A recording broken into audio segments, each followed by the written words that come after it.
Voltamos com o Momento Saúde, Unimed Vale do Taquari, Rio Pardo, hoje com a psicóloga Débora Noel, falando a respeito do papel da mãe, papel da família, dos pais.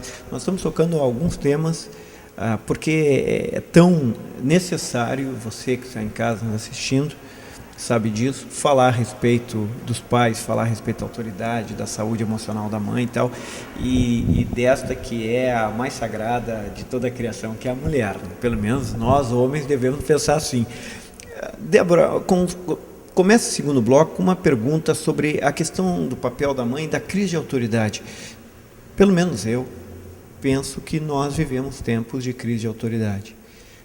Muitas pessoas têm pouco o que dizer, no sentido de serem exemplo, de fazerem isso por amor, sem este ou aquele interesse, né, mensurado por poder ou por dinheiro, mas por ternura mesmo. Tu vês a sociedade com uma crise de autoridade, e aonde fica, como fica a questão da ternura da mãe nesta questão toda? A autoridade parental, né, ela é indispensável para a formação da personalidade dessa criança e do caráter dela, né? Uma vez que os limites eles não são colocados, né, torna-se aí uma criança, uma pessoa infeliz e frustrada, né? Então os limites às vezes eles são vistos de forma negativa, né? Quando na verdade, uma vez que tu limita, né, tu mostra outras possibilidades, né, para essa criança. O que existe, acaba acontecendo, então, é uma confusão, na verdade, entre autoridade e autoritarismo. Né? A autoridade, então, na verdade, é impor limites para o melhor relacionamento e convívio dessa criança, né, dessa pessoa com a sociedade. Né? E o autoritarismo é a imposição, então, desses limites, porém, sem a oportunidade de uma contradição, né? de uma conversa, de uma flexibilidade. Né? E aí entra também bastante importante o papel da mãe, justamente pela sensibilidade que a mulher em si acaba tendo. Sabe, Débora, nós somos de áreas humanas. Sabe que na teologia, na filosofia, tu tocas em autoridade, eu fico lembrando o que uma mãe, para ter autoridade, a gente diz assim, poxa, mas o que é ter autoridade? A teologia e a filosofia sempre tentaram caracterizar a autoridade, tentaram mostrar formas de se exercer e como tu saberias se tu tens ou não tens autoridade e tal. E aqui, rapidamente, só porque isso me instigou, eu cito 5 coisas que estas áreas nos legaram, assim, de herança. A autoridade, para te ter autoridade ou não, tu precisaria de 5 características. Quais seriam as 5, então, para eles? A primeira era o conhecimento. Teria que ter conhecimento para te ter autoridade em alguma coisa. Tu tem que ter o conhecimento daquilo, né? Tu quer ter autoridade como pai ou como mãe, tu precisa saber qual é o papel do pai e da mãe. Tu tem que saber sobre esta tarefa. A segunda questão era uma palavra engraçada até, a compaixão. A gente fala, puxa, ter compaixão. Para te ter autoridade, tu tem que ter compaixão. Mas no grego, compaixão dá a ideia de tu te colocar ao lado de alguém, que a gente se diz assim, se colocar no lugar do outro. Ou seja, né, tentar entender o que se passa com o outro, isso é ter compaixão. Mas não para passar a mão na cabeça, às vezes dizer que está tudo bem. Às vezes não está tudo bem, às vezes as coisas estão ruins. Eu fico imaginando assim, por exemplo, nosso telespectador deve ter, opa, o que ele está dizendo? Suponhamos que eu tenha um filho, meu filho quebrou o vidro na escola. Ter autoridade, como eu digo, precisa ter compaixão. Ter compaixão é eu chegar lá e não simplesmente punir, né? Não simplesmente dizer que está errado e tal. Eu tentar procurar entender por que ele fez aquilo. Ele pode até inventar esta ou aquela história, mas o ato, essa presença, essa possibilidade cognitiva de refletir com ele para tentar ajudá-lo a ver que aquilo está errado e para aprender a recuperar aquilo, é essencial. Não basta, às vezes eu vejo até erros, né? Chegam, a escola chama, vai punir e tal. Mas ter autoridade é ter compaixão, é tentar procurar entender por que está fazendo isso ou aquilo. Uma terceira característica muito bacana da autoridade tem a ver com verdade. Tem que ser verdadeiro. Uma mãe, um pai que tem autoridade tem que ser verdadeiro. Eu fico imaginando, a gente fala tanto em verdade, às vezes liga alguém para casa, né? E a criança atende, diz que eu não estou. Poxa, a verdade é uma das essencialidades da autoridade. Uma quarta característica, além da verdade, tem a ver com a fidelidade. Ou seja, tu ser fiel, mas não se trata apenas dessa fidelidade que a gente fala entre um casal. Não, é a fidelidade com o outro e a fidelidade com teus princípios, porque todos nós herdamos dos nossos antepassados que deveríamos ser cordados, que deveríamos ser verdadeiros, que deveríamos ser firmes, que deveríamos ser fortes, que as coisas acontecem e a gente tem que suportar, que deveríamos, ora, uma centena de coisas que nós sabemos que são corretas. E todas as vezes que a gente vai contra essas coisas, a gente está sendo infiel com a gente mesmo. Então, este era o quarto princípio, digamos, da autoridade. E o que mais me chama, além do conhecimento, da compaixão, da verdade, da fidelidade, de fato, o que mais me chama a atenção, não sei se tu concorda, é o amor. Quem tem autoridade ama. E amar é muito além desse sentimento apenas de alguma coisa que desce sobre a minha cabeça e eu amo este ou aquele. Não dá para definir nada, né?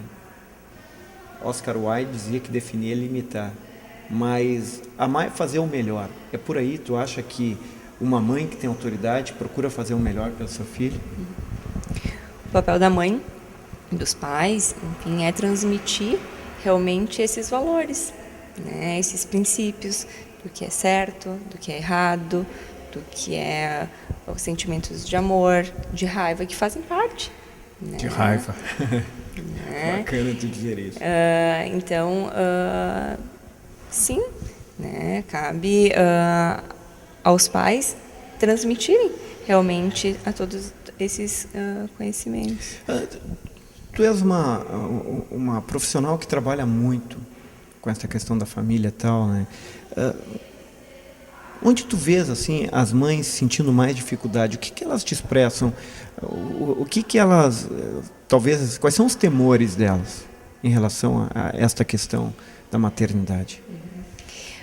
Talvez a autocobrança, né, que a mãe, que a mulher acaba tendo consigo mesma, né, de ser a melhor profissional, de ser a melhor mãe, de ser a melhor esposa, né, a melhor filha.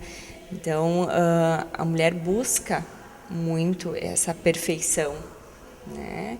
E, na verdade, ela não tem essa necessidade de ser perfeita ou de proporcionar somente o que é bom, né? A criança vai precisar, sim, saber que existem dificuldades, existem momentos em que as coisas não vão acontecer da forma como se gostaria, de que tem dias em que alguma situação te deixou mais frustrada, né? Então, não tem essa necessidade da mãe estar se cobrando realmente transmitir sempre o melhor, sempre a felicidade, sempre a alegria. Né? Então, talvez essa ansiedade que a mãe acaba tendo, né, em função dessa autocobrança, dessa autoexigência, essa rigidez consigo mesma, seja o ponto de maior dificuldade e sofrimento das mães. Outra questão, puxa, esta cobrança, eu colocaria mais uma coisa ainda. Tem que ser bonita. É uma pressão, né? Hoje em dia, um mundo tão estético também. São tantas preocupações, as mulheres são muito complexas e as preocupações também. A mulher, ela tem na família um lugar de muito destaque. Às vezes eu acho, pesado para os homens ter que encarar isso. Mas, poxa, claro que as crianças amam os pais, falando em questão de gênero, pai e mãe, claro que muitos pais são presentes e tal, mas, em geral, pela presença mais forte da mãe, talvez pela questão da gestação, por termos saído do lugar mais complexo e mais maravilhoso do universo, que é o útero, será que é por aí que se explica essa questão da mãe ser tão afetiva e tão essencial na vida da criança? Talvez se caminhe para se ter explicações a partir daí? O vínculo entre a mãe e o bebê, ele se estabelece desde o início da gestação, né?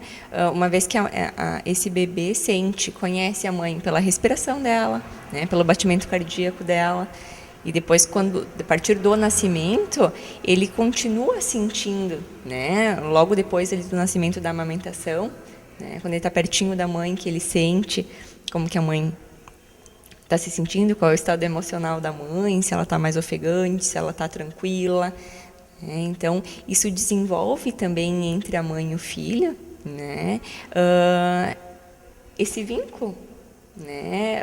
A natureza acaba facilitando, né? O pai vai procurar, vai estabelecer também, né? E é importante que estabeleça. Mas a mãe e o filho, eles acabam tendo essa ligação, né? Desde o início. Tu vês, para muitos, a perda da mãe é muito mais cruel do que a perda do pai e tal. E isto eu acho que daria mais um programa nós falarmos sobre essa questão da essencialidade da mulher. Até porque nós acabamos transferindo isso muitas vezes para relações adultas e tal, né? Eu acho, por exemplo, gente, extremamente terrível homens que chamam suas esposas, suas companheiras de mãe. Eu acho terrível isso. Eu acho que tinha que cortar, né? Mas as pessoas têm seus motivos, talvez, ou a falta deles também. E dentro desta questão da essencialidade da mãe e da responsabilidade dos pais, o que tu achas que os homens podem fazer para entender que a mulher precisa de atenção também, precisa de ajuda, ela tem os momentos dela, ela precisa de cuidado? O que é possível dentro dessa tua ótica? Justamente pela sensibilidade maior da mulher, isso acaba facilitando as instabilidades emocionais mais frequentes. Isso se trata de uma questão até hormonal, né? O fato de algumas coisas impactarem de uma forma diferente para a mulher. Então, o que é importante, o papel do homem aqui, ou do pai, como nós estávamos falando antes, em maternidade, né? É o apoio. Realmente, é essa mãe se sentir entendida, né? Se sentir compreendida, mesmo que às vezes eles talvez nem entendam. Né? Eu estou sorrindo aqui, porque isso é uma questão difícil. Mas que ela precisa sentir que ele está junto, né? Que está perto, que tá de fato ali, né? Para dar esse apoio, enfim, e proporcionar uma melhor estabilidade e equilíbrio para uma boa saúde emocional. Tu verificas isso no teu trabalho, que quando os pais, os homens estão presentes, é bem mais tranquilo, é bem mais prazeroso o lugar da família, a responsabilidade da mãe e a questão do afeto? Com certeza, né? Antes nós comentávamos a respeito da modelação, né? Então, essa família então estando bem representada, né? A nível assim de valores, de conhecimentos, de afeto, né? Vai com certeza refletir numa melhor comunicação com o mundo, com ela mesma, né? Uma melhor consequente saúde emocional, tanto para essa mãe, para essa mulher, para o pai, para o filho, enfim, para essa família como um todo. Débora, eu quero te agradecer, muito obrigado. Eu acho que nós podemos fazer um outro programa e conversarmos mais sobre isso, porque o tema é muito rico, né? E nós temos tanto a falar, no sentido de temos tanto a discutir, tanto a aprender, e eu tenho certeza que nosso telespectador também está consciente disso, que apenas estamos introduzindo uma questão muito importante, que é a questão da saúde da mulher, a questão da responsabilidade do homem na criação dos filhos e na construção da família. Muito obrigado. Obrigado a você, telespectador do Momento Saúde, Unimed Vale do Taquari e Rio Pardo, e até o próximo. Tchau.